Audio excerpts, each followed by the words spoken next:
জনপ্রিয় সবজি শসা রান্না করে খাওয়ার পাশাপাশি কাঁচায় সালাদ হিসেবে খাওয়ার জন্য এটি ব্যাপক জনপ্রিয়। যে কোনো অনুষ্ঠানের বাড়িতে পোলাও বা বিরিয়ানির সাথে শসার সালাদ না হলে যেন চলেই না। রূপচর্চা থেকে শুরু করে ওজন বা মেদ কমাতেও এর জুড়ি মেলা ভার। আজকে আমি এসেছি একটি আগাম শীতকালীন শসার খেতে, জানবো এর চাষ পদ্ধতি সম্পর্কে। চাচা কেমন আছেন? আলহামদুলিল্লাহ ভালো। কি লাগিয়েছেন? সামরিন শসা। শসা এটা কি আগাম শীতকালীন? এটা আগাম শীতকালীন।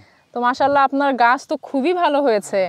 আপনি জমি কিভাবে প্রস্তুত করেছেন বলেন তো? ওই আগে টিএসপি পটাশ দিয়ে চাষ দিছি। গোবর সার দেননি? গোবর সার দেওয়া হয়েছে। কয়টা চাষ দিয়েছেন? 4টে চাষ দিয়ে দেখলাম নালা করে দিচ্ছেন।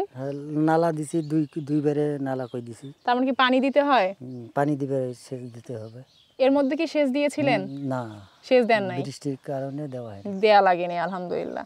তো গাছ তো খুবই ভালো হয়েছে। আপনি এই যে সার, গোবর সার, সব ধরনের সার দিয়ে চাষ করলেন, এরপর কি আরো কিছু দিতে হয়েছে? টিএসপি, ইউরিয়া আর ঢ্যাপ দেওয়া হয়েছে। দিছেন না? তো এখানে কত শতাংশ জায়গা রয়েছে এই জায়গাটা? 18 শতক। আচ্ছা, কি পরিমাণ লেগেছে আপনার? 18 শতকে ঢ্যাপ, ইউরিয়া আধা মণ দেওয়া হয়েছে। আচ্ছা, এই শসাটা তোলার আগ পর্যন্ত আরো কতবার পানি দেওয়া লাগতে পারে বা কীটনাশক সার কি পরিমাণ লাগতে পারে? এরকম আবহাওয়া থাকলে পানি সপ্তাহে সপ্তাহে দিতে হবে। যদি একটু রোদ বেশি থাকে? রোদ বেশি হইলে তো গাছ নষ্ট হইবে, এই মাটি ঠান্ডা থাকবে। আচ্ছা, তার মানে মাটিটা ভেজা রাখতে হবে যেন গাছ সতেজ থাকে। তো এই ফুল কবে আসবে?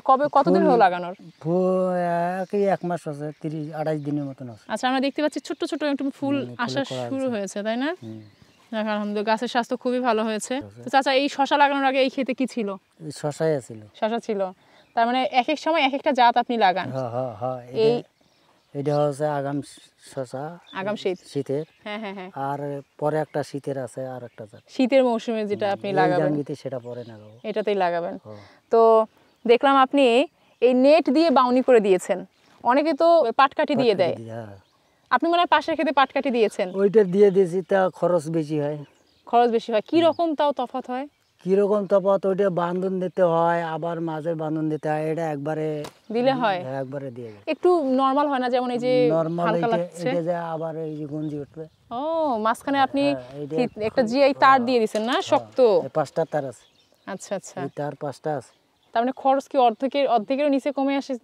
না, ওটার থেকে ধরো 3 ভাগের 1 ভাগ হবে। আচ্ছা, না ভালো, এই বুদ্ধিটা ভালোই। এই নেটটা আপনি কতবার ব্যবহার করতে পারবেন? এটা যতদিন হয় আর কি, যত্নের ভেতরে কাম। যখন নিলে ছেড়ে কাড়ি ছেড়বেন তখন হবার নেই। আচ্ছা, মানে নেওয়ার কাম বেশি, যত্নের সহিত করতে হবে, নষ্ট না হয়। যত্নের সহিত নিছি। আবার এটা যতবার যত্ন নেবেন ততবারে এর মরণ নাই। আচ্ছা, তার মানে এটা চাইলে অনেকবার পর্যন্ত ব্যবহার করা যাবে। তো চলেন আমরা ক্ষেতটা একটু ঘুরে দেখি। আপনি মনে হয় কিছু নতুন চারাও লাগিয়েছেন না পাশের ক্ষেতে? শসার প্রায় পুরোটা অংশ জুড়েই রয়েছে পানি। এছাড়াও আমাদের শরীরের জন্য যে ধরনের ভিটামিনগুলো দরকার তার প্রায় অনেকগুলোই শসার মধ্যে বিদ্যমান রয়েছে। Vitamin A, vitamin B, vitamin C আমাদের রোগ প্রতিরোধ ক্ষমতা বাড়ায়। অন্যান্য রঙিন শাকসবজির সাথে শসা খেলে আমাদের শরীরের সব ধরনের পুষ্টির চাহিদা পূরণ হবে ইনশাআল্লাহ। তাই অবশ্যই আমরা সব ধরনের রঙিন শাকসবজি খাওয়ার পাশাপাশি শসা খাবো।